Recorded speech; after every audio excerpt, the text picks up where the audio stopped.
Hello नमस्कार दोस्तों, मेरा नाम है अमरजीत और स्वागत है आपका मेरे YouTube channel platform of study पे। फ्रेंड्स, आज हम इस वीडियो में एनसीएल मॉडल पेपर पार्ट 10 को सॉल्व करेंगे। इससे पहले मैं आपको 9 पार्ट करा चुका हूं। अगर आपने अभी तक नहीं किया या आप मेरे चैनल फर्स्ट टाइम आए हैं तो उनको जाके सॉल्व कर लीजिएगा, तो एग्जाम में ज़्यादा दिन बचे नहीं है और अपनी तैयारी का आकलन कीजिए फटाफट, ठीक है। और मेरे साथ साथ इन सवालों को सॉल्व करते चलिएगा और वीडियो के एंड में अपना स्कोर जरूर बताइएगा कि आपने कितना स्कोर किया है और आपको कितने सवाल आते थे। और दूसरी बात, जिन लोगों को मेरे वीडियो की पीडीएफ वगैरह चाहिए होती है तो मेरा टेलीग्राम चैनल यहाँ से ज्वाइन कर लीजिएगा, जिसका लिंक मैंने इस वीडियो डिस्क्रिप्शन में दे रखा है। वहाँ पीडीएफ के अलावा मैं स्टैटिक जीके के क्वेश्चन पोस्ट करता हूँ डेली, और डेली करंट अफेयर के भी पोस्ट करते रहता हूँ वहाँ पे मैं। तो वो टेलीग्राम चैनल पर आपको बहुत कुछ मिलेगा जानने को, ठीक है। तो चलिए आज की वीडियो को हम शुरुआत करते हैं पहले सवाल से। तो पहला सवाल है फ्रेंड, भारतीय वायुसेना के राफेल उड़ाने वाली पहली महिला पायलट कौन है? शिवांगी सिंह, अवनी चतुर्वेदी, सीमा सिंह या भावना कांड? तो फ्रेंड्स, इस क्वेश्चन का जो राइट आंसर है वो है शिवांगी सिंह, ऑप्शन नंबर ए। अब ये कहाँ की रहने वाली है? तो ये रहने वाली है वाराणसी की, ठीक है ना। और वाराणसी बहुत लोगों का सेंटर पड़ा भी है एनसीएल का। अगला क्वेश्चन है, और राफेल के बारे में दो तीन चीजें पता होनी चाहिए आपको। राफेल विमान हमने किस देश से खरीदा है? तो फ्रांस से खरीदा है, ये आपको पता होना चाहिए।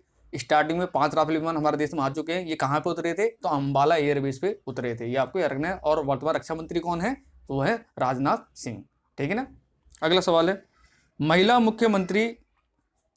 मुख्यमंत्री महिला उत्कर्ष योजना किस राज्य की योजना है? तो फ्रेंड, ये जो योजना है ये है गुजरात सरकार की, ऑप्शन नंबर डी। और गुजरात के मुख्यमंत्री कौन है? विजय रूपानी जी, उन्हीं के द्वारा इस योजना का शुभारंभ किया गया था। अगला सवाल है, तमिलनाडु की पहली महिला एम्बुलेंस चालक कौन बनी है? तो फ्रेंड, बहुत इंपॉर्टेंट सवाल है, एग्जाम में काफी आ रहा है आजकल एग्जाम में। तो जो तमिलनाडु की पहली महिला एम्बुलेंस चालक बनी है वो बनी है एम वीर लक्ष्मी, ऑप्शन नंबर बी, ठीक है ना। अगला सवाल है, हाल ही में नए चुनाव आयुक्त के रूप में चुना गया है। तो फ्रेंड, जो नए चुनाव आयुक्त बने हैं ये बने आपके Rajiv Kumar, option number A. और जो मुख्य निर्वाचन आयुक्त हैं वो कौन है हमारे? वो है सुनील अरोड़ा।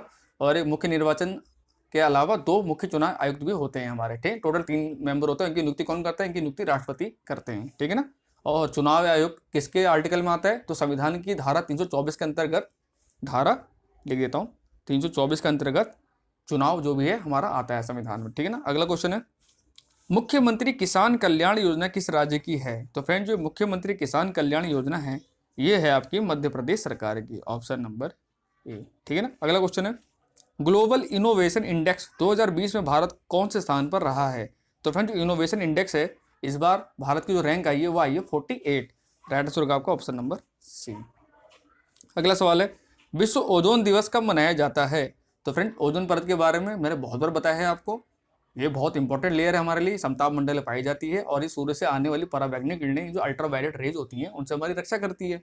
और ये बनाया जाता है आपका, यह है 16 सितंबर को, ऑप्शन नंबर डी, ठीक है ना। अगला सवाल है, राज्य हड़प नीति किसने लागू की थी? तो फ्रेंड, जो ये डॉक्ट्राइन और लाप्सिस को बोलते हैं, तो जो राज्य हड़प नीति है इसको लागू किया गया है लॉर्ड डलहौजी के द्वारा। तो राइट आंसर होगा आपका option number B. Option number A, जो लॉर्ड कैनिंग दिया हुआ है ये भारत के प्रथम वायसराय थे, ये आपको याद रखना है। इन्हीं के समय में 1857 ईस्वी क्रांति भी हुई थी, ठीक है ना। अगला सवाल है, और ऑप्शन नंबर डी दिया हुआ लॉर्ड मेयो। तो लॉर्ड मेयो के बारे में एक बात आपको ये याद रखनी है कि ये एकमात्र वायसराय ऐसे थे जिनकी हत्या भारत में हुई थी, जिनकी मृत्यु भारत में हुई थी, क्योंकि इनकी हत्या कर दी गई थी अंडमान के जो सेलुलर जेल है, जब वहाँ पे गए थे तो वहाँ कैदियों ने इनकी हत्या कर दी थी। तो ये क्वेश्चन भी आता है और काफी बार आया हुआ है कि एकमात्र वायसराय कौन से जिनकी हत्या भारत में हुई थी, तो आपको आंसर लगेंगे लॉर्ड मेयो। राज्य हड़प नीति पूछेगा तो लॉर्ड डलहौजी। पहले वायसराय पूछेगा तो आप आंसर लगेंगे लॉर्ड कैनिंग, क्योंकि इनमें बड़ी कन्फ्यूजन होती है, गवर्नर जनरल, जनरल, इनमें बड़ी कन्फ्यूजन होती है इनमें। अगला सवाल है, निम्नलिखित में से किस भारतीय अभिनेत्री को मानसिक स्वास्थ्य के बारे में जागरूकता फैलाने के लिए विश्व आर्थिक मंच द्वारा दिए जाने वाले 2020 क्रिस्टल अवार्ड को चुना गया? मोस्ट इंपोर्टेंट सवाल है फ्रेंड्स ये। और जो क्रिस्टल अवार्ड दिया गया है इस बार दिया गया है दीपिका पादुकोण को। तो राइट आंसर होगा आपका ऑप्शन नंबर डी, ठीक है ना। ये तो बहुत ट्रेंडिंग सवाल है इस समय, समझ लीजिए। अगला सवाल है, ICC cricket of the year के लिए सर गारफील्ड सोबर्स ट्रॉफी जीतने वाले पहले खिलाड़ी कौन है? पहले खिलाड़ी इसलिए इंपॉर्टेंट है, इसलिए आया भी है एसएससी में, तो भी कंटिन्यू सवाल चला है इस समय ये। तो ये जो सर गारफील्ड सोबर्स ट्रॉफी जीतने वाले पहले भारतीय खिलाड़ी बने हैं वो आपके बने हैं विराट कोहली। राइट आंसर होगा आपका ऑप्शन नंबर सी। अगला सवाल है, लोहे को जंग से बचाने के लिए इस पर जिंक की सुरक्षात्मक परत चढ़ाई जाती है, इस प्रक्रिया को किस नाम से जाना जाता है? तो फ्रेंड, जो ये प्रोसेस होती है जिंक चढ़ाने की, इसको क्या बोलते हैं? इसको बोलते हैं गैल्वेनाइजेशन या गैल्वनीकरण। गैल्वेनाइजेशन बात एक ही है, या जस्तीकरण भी बोल देते हैं इसको। तो राइट आंसर होगा आपका ऑप्शन नंबर है गैल्वेनाइजेशन। अगला सवाल है, इंसुलिन की कमी के कारण निम्नलिखित में से कौन सी बीमारी होती है? तो फ्रेंड इंसुलिन क्या है? एक टाइप का ये हार्मोन होता है, आपको पहले तो ये याद रखना है। दूसरा, ये अग्नाशय से स्रावित होता है। और तीसरा, इसी कमी से डायबिटीज यानी मधुमेह या शुगर की बीमारी हो जाती है। राइट आंसर होगा आपका ऑप्शन नंबर बी। अगला सवाल है, इनमें से कौन सा टिन का प्रतीक है? टिन होता है ना, टिन, टिन धातु होती है, तो टिन का प्रतीक क्या होता है? SN, Fe, Pb, Ti। तो फ्रेंड इसका आंसर डी में लगा देना, Ti वाला, वो Ti नहीं होता है, वो टाइटेनियम का है। टिन का जो प्रतीक होता है वो होता है SN। ऑप्शन नंबर ए। ऑप्शन नंबर जो बी दिया हुआ Fe, ये किसका होता है? फेरस यानी लोहे का। और जो ऑप्शन नंबर सी दिया Pb, ये होता है लेड का। ठीक है ना। अगला सवाल है, उस बल का नाम क्या है जिससे पृथ्वी सब वस्तुओं को अपनी ओर खींचती है? तो फ्रेंड्स ये सब जानते होंगे, इसको क्या कहते हैं? गुरुत्वाकर्षण बल। ऑप्शन नंबर ए। इसका फॉर्मूला क्या होता है? F=G m1m2/r²। अगला सवाल है, मानव शरीर का निम्नलिखित में से कौन सा भाग रक्त द्वारा शरीर के शेष भागों से लाई गई कार्बन डाइऑक्साइड का निष्कर्षण करता है? बहुत इंपॉर्टेंट सवाल है फ्रेंड्स ये। तो जो CO2 को जो निष्कर्षण करा जाता है वो करा जाता है आपके वायु कोष्ठिका के द्वारा। ऑप्शन नंबर सी। इंग्लिश उसको बोलते हैं, इंग्लिश बोलते हैं एल्यूवियली। एल्यूवियली होता है हमारे में, उसके द्वारा ही जो कार्बन डाइऑक्साइड गैस है इसका निष्कर्षण कर दिया जाता है। ठीक है ना। अगला सवाल है, प्रकाश संश्लेषण के दौरान पौधे कौन सी गैस वायुमंडल में छोड़ते हैं? तो फ्रेंड्स सबको पता है, प्रकाश संश्लेषण के द्वारा ही पौधे अपना खाना बनाते हैं, ये सबको पता है। इसमें क्या लेते हैं? वो कार्बन डाइऑक्साइड गैस को ग्रहण करते हैं और बदले में हमको क्या देते हैं? बदले में हमको वो ऑक्सीजन देते हैं। ऑक्सीजन किससे बनती है? वो जो जल होता है उससे ऑक्सीजन को प्राप्त होती है। तो राइट आंसर होगा ये जल, sorry oxygen. Option number B. तो क्या कौन सी गैस छोड़ते हैं? तो ऑक्सीजन गैस छोड़ते हैं। और लेते कौन सी है? तो आप आंसर लगाएंगे कार्बन डाइऑक्साइड। ठीक है ना। अगला सवाल है, धातु और उनके अयस्कों के संदर्भ में निम्नलिखित में से कौन सा युग्म सही नहीं है? यानी 3 सही है, एक गलत है इसमें। एल्यूमिनियम क्राइलेट, ये तो सही है हमारा। लोहा हेमेटाइट, ये भी सही है। लेकिन ऑप्शन नंबर देखिए, पारा बॉक्साइट। बॉक्साइट तो एल्यूमिनियम का इसका होता है ना कि पारा का। पारा का कौन सा होता है? बॉक्साइट ना होकर इसका होता है सिने बार। ठीक है ना। तो राइट आंसर होगा ऑप्शन नंबर बी।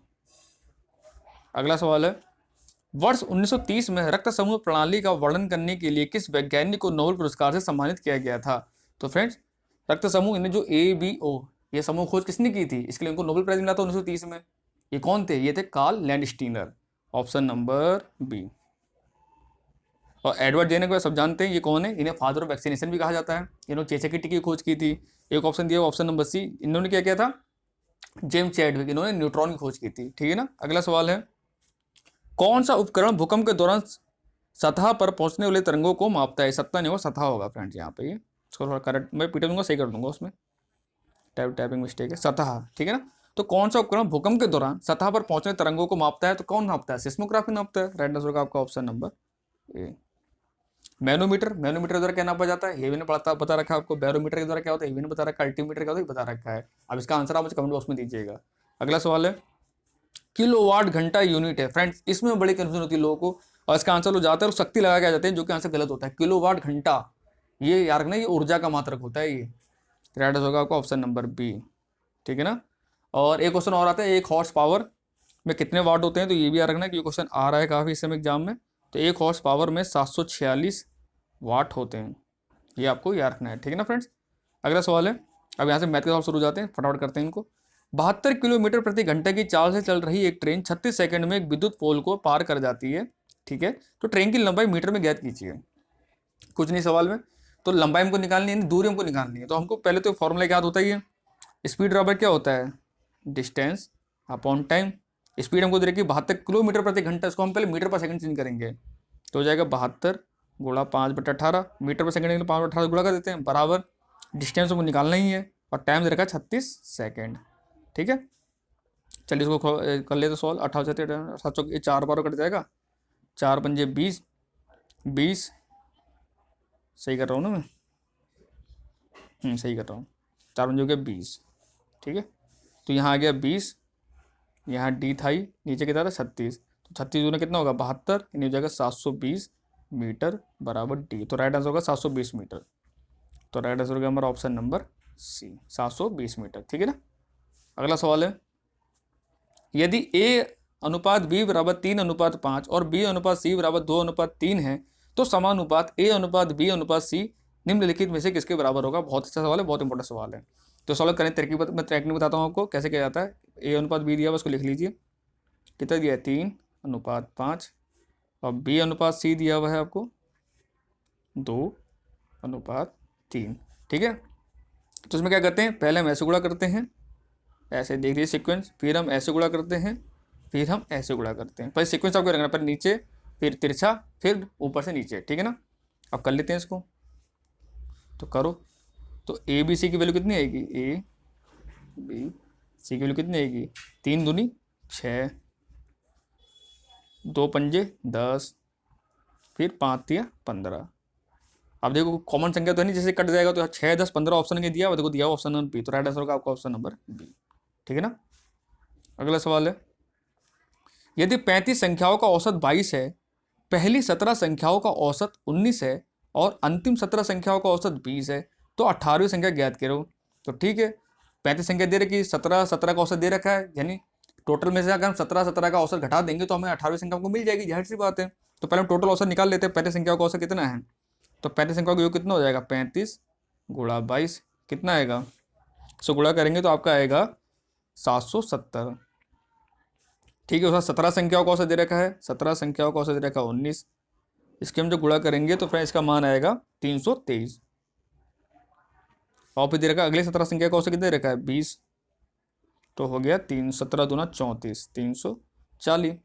अब इन दोनों का अगर हम प्लस कर दें और इस टोटल में से घटा देंगे तो 18वीं संख्या हमको वैसे ही मिल जाएगी, क्योंकि 17, 17, 34 नंबर तो यहीं हो जा रहे हैं, 35 टोटल है, 35 में से 34 नंबर घटा देंगे तो हमारा वैसे ही एक नंबर निकल आएगा, 18 वाला नंबर है। कर लेते हैं, तो जोड़िए कितना आएगा, तो टोटल है कितना था 770 माइनस कितना था 323 प्लस 340। अब से जोड़ दीजिए, तो हो गया 770 माइनस जोड़ दीजिए कितना आएगा 3, 4 2 6, 3 3 4 3, 4 2 6, 3 3 6, 6 63। घटा दीजिए कितना आएगा, 10 में से 3 जाएगा 7, 0 1, 107, यानी वो 18वीं संख्या जो है वो 107 है। तो राइट आंसर हो जाएगा हमारा 107, जो कि ऑप्शन नंबर ए में। ठीक है, ए। अगला सवाल है, यदि किसी संख्या का 40% उसके 60% से 30 कम है, तो उस संख्या का 20% कितना होगा। बहुत अच्छा सवाल है, बहुत इंपॉर्टेंट सवाल है, क्वेश्चन बहुत ट्रेंडिंग में चल रहा है ये। तो फ्रेंड्स, संख्या हमको तो नहीं पता, मैं बाय ऑप्शन में बता सकता हूँ आपको, लेकिन बाय ऑप्शन जब बताता हूँ तो बहुत शिकायत करते हैं मेरे से, सर आप पूरा बताया करिए, बेसिक से बताया करिए, जबकि ये सवाल आप बाय ऑप्शन भी कर सकते हैं और फटाफट कर सकते हैं। लेकिन चलो, आप लोग की डिमांड पे ही मैं बेसिक से पूरा बताऊंगा। तो हमको संख्या नहीं पता है ना, हम संख्या एक्स मान लेते हैं, हम मान लें, माना संख्या क्या है एक्स है, इसमें हमारे को पैसा नहीं जा रहा है ना एक्स मानने में।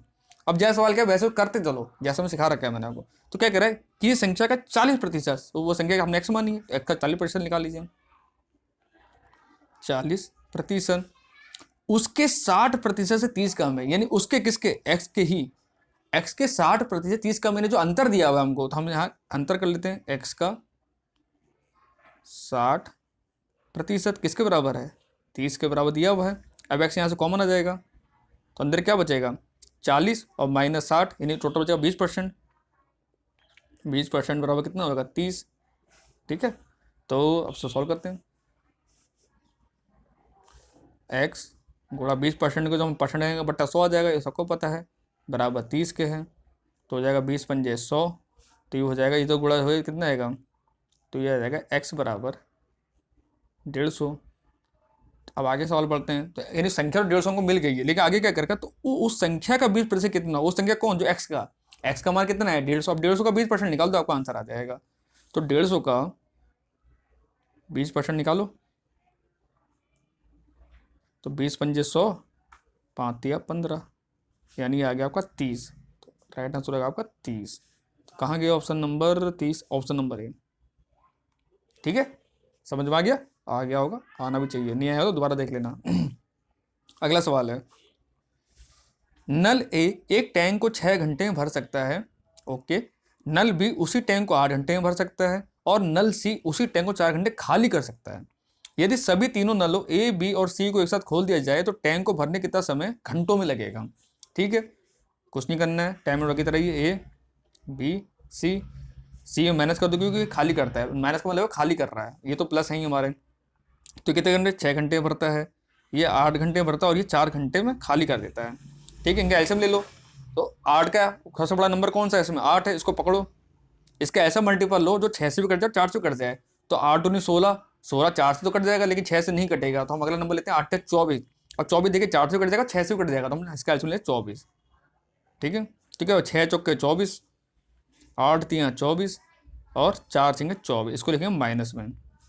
तो टोटल एफिशिएंसी कितनी आ जाएगी यहाँ पे? 4 3 7, जब 7 पानी तो भरेगा ही है, लेकिन अगली बार 6 खाली तो कर देगा, तो टोटल एफिशिएंसी कितनी आएगी? यानी ओवरऑल टंकी हमारी एक लीटर हमारा पानी भरेगा 24 लीटर की टंकी में। तो तीनों नल हम एक साथ चला रहे हैं तो हमारा ओवरऑल कितना पानी भर रहा है? 1 लीटर तो पानी भर रहा है, क्योंकि 4 भरेगा, ये 3 भरेगा, दोनों मिलकर 7 तो भर देंगे। लेकिन अगली बार जैसे सी चालू होगा हमारा, तो ये माइनस है, खाली कर रहा है ना, ये माइनस हो गया, यानी 6 उससे पानी निकाल दिया उसने। 7 पानी आपने भरा, 6 पानी निकाल दिया, तो 1 लीटर तो बचा वहाँ पे। अब 1 लीटर करके पानी भरेगा, क्योंकि सब साथ में चल रहे हैं। फिर अगली बार ऐसे ही होगा, फिर 7 भरेंगे, 6 कम हो जाएगा, फिर 1 यानी प्लस 1 2, यानी 1 की एफिशिएंसी से पानी भर रहा है। भरना कितना? 24, तो 24 घंटे तो हमको लगेंगे। तो राइट आंसर होगा हमारा ऑप्शन नंबर बी, यानी टंकी को 24 घंटे लगेंगे पानी भरने में, क्योंकि 1 घंटे में 1 लीटर पानी भर पा रहा है ना हमारा, रीजन ये है। अगला सवाल है, रुपए 4800 की धनराशि पर 10% वार्षिक दर से 2 साल का साधारण ब्याज कितना होगा? ये तो बहुत इंपॉर्टेंट सरल सवाल है। तो ऐसा ही हमको निकालना है, ऐसा ही सूत्र में बताया रहेगा, फटाफट बताता हूँ। 4800 गुणा 10% गुणा 2/100, 20 डाल दो, कितना गया? 48 दूना होता है 96, 96 और 10 960 रुपये। तो राइट आंसर होगा आपका ऑप्शन नंबर बी। ठीक है, अगला सवाल है, किसी धनराशि का 8% की दर से 2 वर्षों में साधारण ब्याज और चक्रवृद्धि ब्याज में अंतर 8 रुपए के बराबर है, तो धनराशि हमको बतानी है। फ्रेंड ये सवाल बहुत अच्छा है, अच्छे लेवल का सवाल है ये, और एग्जाम में काफ़ी आते हैं इस टाइप के सवाल। तो इसका एक फॉर्मूला होता है, जब भी आपको साधारण ब्याज और चक्रवृद्धि ब्याज का अंतर दिया हुआ और दर दी हो, समय दिया हुआ, और आपसे मूलधन पूछे, तो आपके लिए इसका फॉर्मूला को क्या रखना है? डी, डी मैंने डिफरेंस, पी आर अपॉन 100 का स्क्वायर। जब 2 साल का दिया हो तब, 2 साल का दिया हुआ है ना, देखो 2 वर्ष, तो आपको ये फॉर्मूला क्या रखना है? अब इसमें रख दिए डिफरेंस क्या है, तो कितना दिया हुआ है? 8 रुपये दिया हुआ है। साधारण ब्याज चक्रवृद्धि ब्याज का अंतर डिफरेंस कितना दिया हुआ है? 8 रुपये, यहाँ 8 रुपये रख दो। पी तो हमको निकालना ही है मूलधन, और आर कितना दे रखा है हमको? आर दे रखा है हमको 8%, 8 रख दो, गुणा 8 क्योंकि स्क्वायर है, 2 बार रख दो, 100 भी 2 बार हो जाएगा, तो कितना हो जाएगा? 1 2 0 लगा दो। ठीक है, तो 1 8 से तो 1 8 वैसे ही कट जाएगा, बचे कितना? यहाँ बचेगा, तो P बराबर हो जाएगा ये 10,000/8। तो P बराबर हो गया आपका 10,000/8। अब इसको सॉल्व करो तो कितना देगा? 8 कम 8 तो 2 बचा, 20, 8 दूनी 16, 4 8 पंजे 40, यानी 1250 रुपये, यानी जो मूलधन है 1250 रुपये है हमारा। तो राइट आंसर होगा आपका 1250 रुपये, जो कि ऑप्शन नंबर डी में दिया हुआ है। देखिए ठीक है ना, समझ आ गया? तो ये फॉर्मूला क्या रखना है? डी बराबर पी आर अपॉन 100 का होल स्क्वायर। जब ये दिया होगा 2 साल के लिए, 3 साल का जब देगा ना, तो इसका एक लाइन आपको और जोड़नी पड़ेगी, 100 plus r upon r into square, फिर जोड़ना पड़ेगा, तब आपका आंसर आएगा। ठीक है ना, अगला सवाल है, 2 पिता और पुत्र की औसत आयु 28 वर्ष है, यानी पिता और पुत्र की औसत आयु 28 वर्ष दी हुई है हमको, औसत आयु दी है। ठीक है ना, तथा पिता और पुत्र की आयु का अनुपात 3 और 1 दिया हुआ है, तो पिता की आयु ज्ञात करो। ठीक है, तो हो जाएगा। तो हमको पहले क्या दे रखा है? हम मान लेते हैं पिता की आयु, पिता को हम लिख देते हैं फादर, यानी फादर का आयु हम मान लेते हैं 3x, और सन यानी बेटा, सन की आयु मान लेते हैं x 1x। ठीक है, अब क्या दिया हुआ है? इनका औसत दिया हुआ है हमको, तो औसत ले लेते हैं हम, 3x प्लस x बट्टे 2, कितना दिया हुआ है? 28। आगे सॉल्व करो तो हो जाएगा 3x और x जोड़ेंगे 4x, और 28 दूना हो जाएगा 56। तो x का मान कितना जाएगा? 4 कम 4, 4 चौके 16। ठीक है, तो हमसे क्या पूछा है? तो पिता की आयु ज्ञात करो, तो पिता की कितनी है? 3x, तो x का मान रख दो, तो फादर की आयु हो जाएगी हमारे पास 3x, x की 14 रख दो, तो हो जाएगा 14 तिया 42 वर्ष। तो राइट आंसर हो गया आपका ऑप्शन नंबर सी। और अगर पुत्र की पूछता तो पुत्र की 14 साल हो गई है।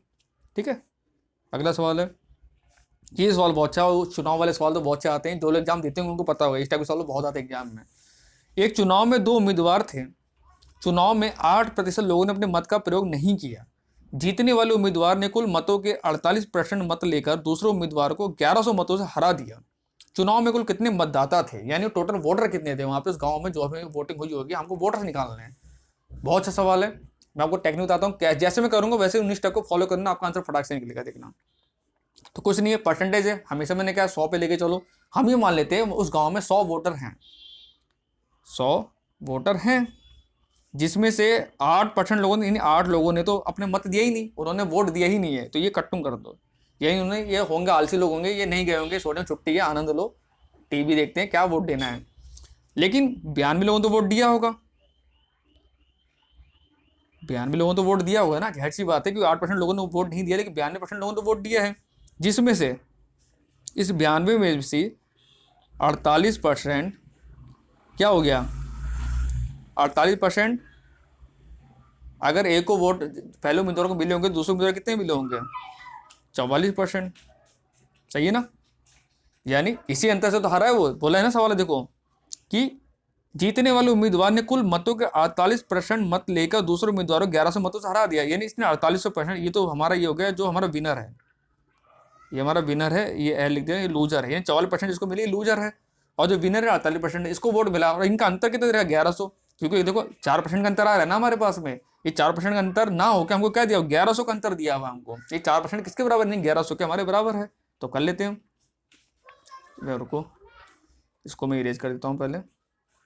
तो जो 4% दिया है हमको, ये किसके बराबर है, 1100 के, तो 1% की वैल्यू कितनी हो जाएगी, अगर हम 1% नहीं निकाले, 100 से निकाले तो कितना हो जाएगा, 25 चौका 100, इसका 25 गुना करना पड़ेगा, ठीक है, 100%, तो इसका 25 गुना करना पड़ेगा, 11 पंजे 55, 2, 11 दूनी 22, 2 24, 11 दूना 22, 25, 25 चौका 100, 1100 गुणा 25 करेंगे ना, सही है, तो 11 पंजे 55, 5, 11 दूने 22, 5 27, 2,75,000, तो राइट आंसर होगा हमारा ऑप्शन नंबर ए। ठीक है, समझ में आ गया।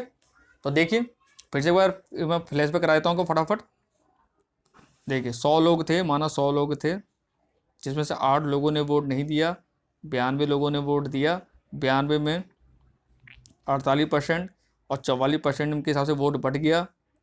ठीक है, इसका अंतर आया 4%, क्योंकि जीता हार का अंतर 4% से तो हुआ है, क्योंकि हारने वाले को 44% मिले, जीतने वाले को 48% मिले, तो अंतर कितने का, 4%। ये 4% ना हो गई, 1100 दिया हुआ एक्चुअल वैल्यू हमको, तो अब हम 100% निकालना है, क्योंकि 100 हमने माने थे टोटल, 100 लोग तो वोटर होंगे उस गाँव में, तो 100% क्या होगा, 25 चौका 100, यानी इसका 25 गुना होगा, इसका 25 गुना होगा तो इसका ही 25 गुना होगा, 1100 गुणा 25 हमने कर दिया, तो हमारा आ गया 2,75,000, जो कि ऑप्शन नंबर ए। ठीक है ना। अगला सवाल है, ये सवाल है हाइट एंड डिस्टेंस का, फर्स्ट टाइम मैंने इस वीडियो में लिया है मैंने। ठीक है, एक पतंग धरातल से 100 मीटर की ऊंचाई पर उड़ रही है, पतंग का धागा धरातल के साथ 30 डिग्री कोण बनाता है, तो बताओ धागे की लंबाई क्या होगी। अब हाइट एंड डिस्टेंस आपके नया सिलेबस जोड़ा गया है इसमें, और इससे 1-2 सवाल पक्का आएंगे, तो अब देखो सवाल करा कैसे जाता है, सिखाता हूँ आज आपको। ठीक है, तो पतंग है, हम मान लेते हैं ये, ठीक है, मान लिया। तो क्या कह रहे हैं, पतंग धरातल 100 मीटर ऊंचाई पर उड़ रही है, नहीं ये 100 मीटर की ऊंचाई पर उड़ रही है। ठीक है, और पतंग का धागा धरातल के साथ 30 डिग्री कोण बना रहा है, तो कितने डिग्री कोण बना रहा है, 30 डिग्री का बना रहा है। ठीक है, तो ये कितना होगा, ये 60 डिग्री होगा, ये कितना होगा, ये 90 डिग्री होगा।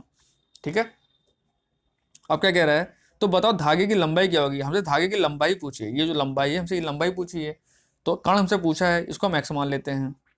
ठीक है, तो क्या होता है, लाल बट्टे कक्का आपने पढ़ा होगा। ठीक है, अब देखिए लंब और कण किस में आ रहा है, लंब बट्टे कण किस में आ रहा है, देखिए लंब बट्टे कण, लंब बट्टे, ये लंब हो गया, नहीं सॉरी ये एक्स, ये हम ये मानेंगे ना, ये तो हमें निकालना ही है हमको, धागे की लंबाई पूछी ना, तो ये तो निकालना ही हमको। ठीक है, अब देखिए लंब बट्टे कण क्या होगा, 100, और एक्स इसमें आ रहा है, तो साइन थीटा की वैल्यू हम निकालेंगे इसको हम। अब देखो निकालते हैं कैसे, देखो तो साइन थीटा की वैल्यू कितनी है, 30 डिग्री दिया, और 30 डिग्री रख लेंगे हम यहाँ पे, साइन 30 डिग्री बराबर कितना होता है, लंब बट्टे कण, लंब कितना है एक्स, और कण कितना है ये, तो साइन 30 की वैल्यू कितनी होती है 1 सॉरी उल्टा लिख दिया मैंने, अरे उल्टा लिख दिया यार, तो लंब तो हमारा है एक्स, सॉरी फिर उल्टा लिख रहा हूँ यार, 100 बट्टे एक्स, कण हमारा एक्स है और लंब हमारा कितना 100 है, साइन 30 के लिए कितनी होती है 1/2 100 बट्टे एक्स। ठीक है, तो एक्स यहाँ जाएगा, यहाँ गुणा हो जाएगी, तो एक्स का मान कितना जाएगा 200 मीटर। तो इन्हें पतंग धागे लंबाई कितनी है, ये हो गया आपकी 200 मीटर, ऑप्शन नंबर ए। कुछ तो सवालों में बस ये देखना होता है, अगर लंब और आधा दिया होता है तो हम टेन में इसको लेके जाते हैं। देखो यहाँ होता है साइन, ये होता है साइन, पहले होता है फिर कॉस, फिर होता है टेन, ठीक है, साइन कॉस टेन है चलता है, फिर नीचे आएगा कॉसेक सेक और कॉट। अब यहाँ से हिंदी सवाल शुरू होते हैं हमारे। उल्लू सीधा करना मुहावरे का अर्थ है। तो फिर उल्लू सीधा करना हम कब बोलते हैं, जब हम अपना स्वार्थ हम सिद्ध कर लेते हैं, जब हमारा काम निकल जाता है। तो राइट आंसर होगा हमारा स्वार्थ सिद्ध करना, ऑप्शन नंबर सी। अगला सवाल है, इनमें वर्तनी की दृष्टि से सही शब्द है। तो सही शब्दों को बताना है, 3 शब्द गलत है, एक शब्द सही है हमारा। पड़ोसी, ये तो गलत दिख रहा है। नुपुर, ये भी गलत है। शताब्दी, ये भी गलत है। राइट आंसर है दंपत्ति, दंपत्ति हमारा कुछ सही लिखा होता है। राइट आंसर होगा ऑप्शन नंबर बा, ठीक है ना। अगला सुनने, जेठ का विलोम शब्द होगा। तो जेठ माने क्या होता है, जो बड़ा होता है, बड़े का उल्टा क्या होगा, छोटा। तो छोटे को क्या बोलते हैं, कनिष्ठ। राइट आंसर होगा हमारा कनिष्ठ, ऑप्शन नंबर ए। अगला सवाल है, 10 मुख में समास है। 10 मुख यानी 10 मुंह वाला। 10 मुंह वाला कौन था, रावण। ये तीसरे पर्सन का हमको बोध हो रहा है। तो मैंने आपको बताया था, जब भी हमें शब्द में हम विग्रह करें और उस समय किसी तीसरे पर्सन का बोध हो तो वहां पे बहुव्रीहि समास होता है।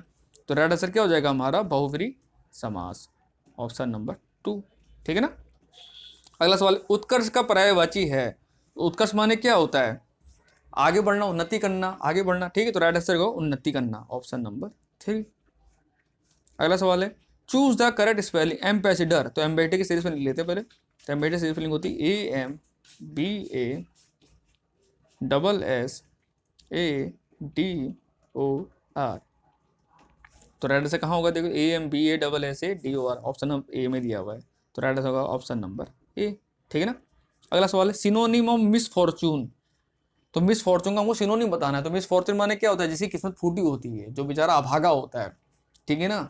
तो ऐसे बहुत से लोग होंगे जिन्होंने फॉर्म बहुत गलती से फॉर्म गलत भर दिया था अपना, उनका टैगलाइन का वो आ गया है एडमिट कार्ड, वो अभागे लोग ही हैं, क्योंकि उन्होंने फॉर्म ढंग से भरा ही नहीं, उनकी किस्मत ही फूट गई है। तैयारी करते थे इनसे, पेपर डेट आई लेकिन पेपर नहीं दे पाएंगे, ठीक है। तो इसी को बोलते हैं मिस फॉर्चून।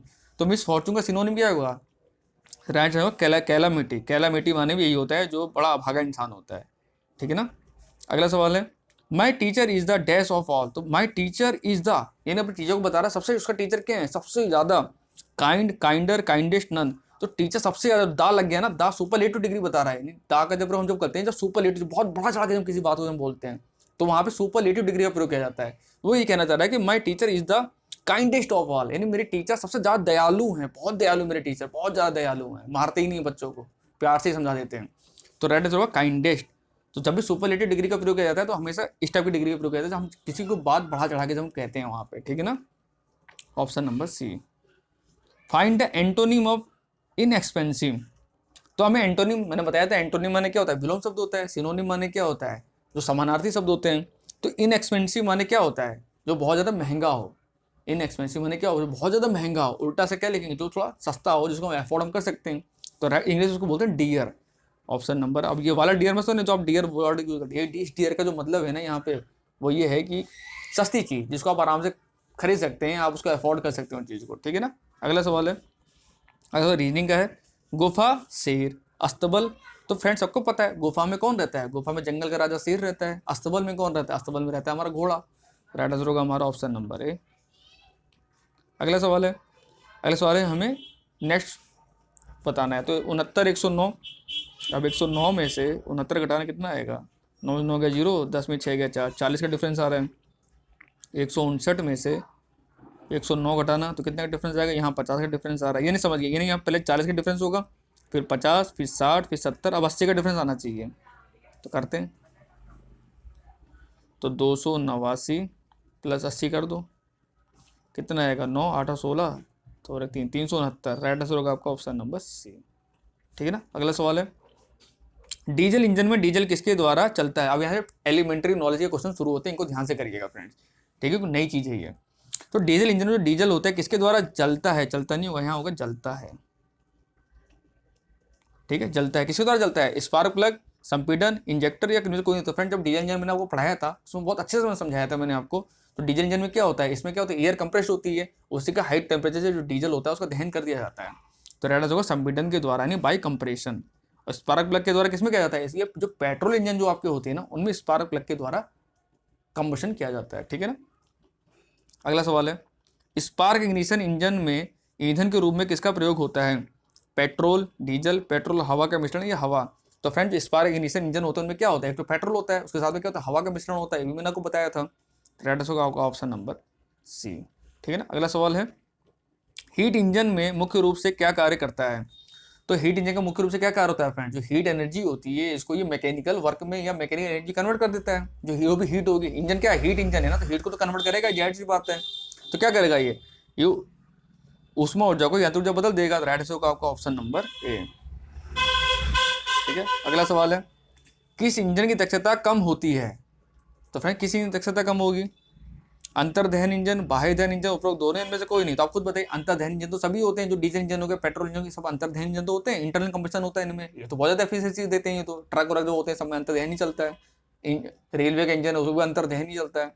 इसका मतलब जो बाह्य दहन इंजन हमारे होते हैं ना, ये कम एफिशिएंट होते हैं हमारे। Option number B. ठीक है ना। अगला सवाल है, निम्न में से कौन सा डीजल इंजन और पेट्रोल इंजन में अंतर है। डीजल इंजन और पेट्रोल इंजन मुख्यतः अंतर क्या होता है फ्रेंड। तो फ्रेंड इनमें जो मुख्य अंतर होता है वो क्या होता है, ईंधन जलाने में। ऑप्शन नंबर 2, ये तो खुद कॉमन से लगा सकते हैं। अब देखिए, डीजल इंजन में ईंधन कैसे जलता है, मैंने अभी आपको बताया, उसमें जो एयर कंप्रेस्ड होती है उसका टेम्परेचर बहुत ज़्यादा हाई होता है, बहुत ज़्यादा हाई होता है, उसी से डीजल क्या होता है, दहन हो जाता है। लेकिन पेट्रोल इंजन में क्या होता है, हम स्पार्क प्लग के द्वारा स्पार्क करते हैं, उससे हमारे पेट्रोल माल करती है और हमारा इंजन में क्या होता है, कंबशन स्टार्ट हो जाता है। ठीक है ना।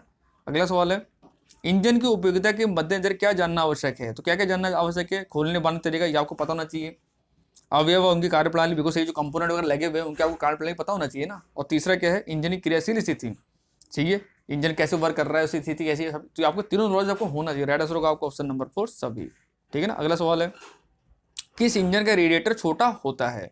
तो रेडिएटर का काम तो सब पता ही है, मैंने पढ़ा रखा है रेडिएटर आपको कूलिंग सिस्टम में। रेडिएटर का मुख्य कार्य क्या होता है, इंजन कूलिंग सिस्टम का ही मेन कार्य इसका होता है। ठीक है। और इसका सबसे छोटा किस में होता है, तो ये आपका जो पेट्रोल इंजन होते हैं इनका रेडिएटर छोटा होता है। Option number A. और जो डीजल इंजन होते हैं इनका रेडिएटर थोड़ा बड़ा होता है, देखा ही होगा ट्रक वगैरह लगे रहते हैं जो बड़े होते हैं, कोई सब डीजल इंजन वाले होते हैं। अगला सवाल है, एक्सटर्नल कंबशन इंजन का प्रकार नहीं है, यानी बाह्य इंजन प्रकार नहीं है। टरबाइन इंजन ये तो बाह्य इंजन है, स्टीम इंजन ये बाह्य इंजन, लेकिन जो ऑप्शन नंबर सी दिया हुआ है डीजल इंजन, ये क्या है, ये तो अंतर्दहन इंजन है ना, इंटरनल कंबशन इंजन है ये, ना कि एक्सटर्नल कंबशन इंजन है। Option number C. निम्न में से कौन डीजल इंजन से संबंधित नहीं है, नहीं डीजल से संबंधित नहीं है, fuel injector, fuel pump, carburettor ऊपर सभी। तो फ्रेंड्स कार्बोरेटर क्या होता है, ये पेट्रोल इंजन में पाया जाता है। Option number C. अगला सवाल है, सिलेंडर पिस्टन की अधिकतम उच्च बिंदु क्या कहते हैं। तो फ्रेंड मैंने बताया था TDC BDC, top dead centre, bottom dead centre. तो उच्च पे क्या होगा, टॉप होगा, यानी टीडीसी हमारा। ऑप्शन नंबर ए। अगला सवाल है, यहाँ से ट्रैफिक अवेयरनेस वगैरह सवाल शुरू हो जाएंगे यहाँ से। ठीक है, एलिमेंट्री सवाल में सारे खत्म हो गए। अगला सवाल है, पीला बॉक्स बनाया जाता है। तो पीला बॉक्स कहाँ बनाया जाता है, देखा भी होगा आपने, कहाँ होता है, सड़क और चौराहे के पास में ही होता है। राइट होगा क्वेश्चन नंबर सी। अगला सवाल है, सूचना देने वाले चिन्हों का स्वरूप कैसा होता है। जो सूचना देते हैं, इन्फॉर्मेशन देते हैं, उनके चिन्ह कैसे होते हैं, उनके चिन्ह होते हैं आयताकार। ठीक है ना। ऑप्शन नंबर बी है रेक्टेंगुलर। अगला सवाल है, मोटर वाहन अधिनियम के अंतर्गत लाइसेंस का नवीनीकरण होता है। तो मोटर वाहन की किस धारा के अंतर्गत लाइसेंस का नवीनीकरण यानी रिन्यूअल होता है, जो होता है धारा 15 के अंतर्गत। ऑप्शन नंबर ए। ठीक है ना। अगला सवाल है, BS6 उत्सर्जन मानक वाले वाहनों को कौन से स्टिकर लगाए जाने का प्रस्ताव है। तो इनमें कौन से स्टिकर लगाए जाने का प्रस्ताव है, तो आपने देखा भी होगा, न्यूज सुना भी होगा, 1 सेंटीमीटर हरा स्टिकर। ऑप्शन नंबर ए। ठीक है ना। और लास्ट क्वेश्चन मेरा इस वीडियो का फ्रेंड, देश में राष्ट्रीय नई सड़क नीति कब अपनाई गई। तो फ्रेंड जो राष्ट्रीय सड़क नीति थी ये अपनाई गई थी आपकी 1997 में। Option number B. ठीक है फ्रेंड्स, तो हमारे 55 क्वेश्चन लेटेस्ट पैटर्न में हमने खत्म कर दिए। आई होप आपने इस वीडियो को एंजॉय किया होगा और साथ साथ मेरे सॉल्व भी किया होगा।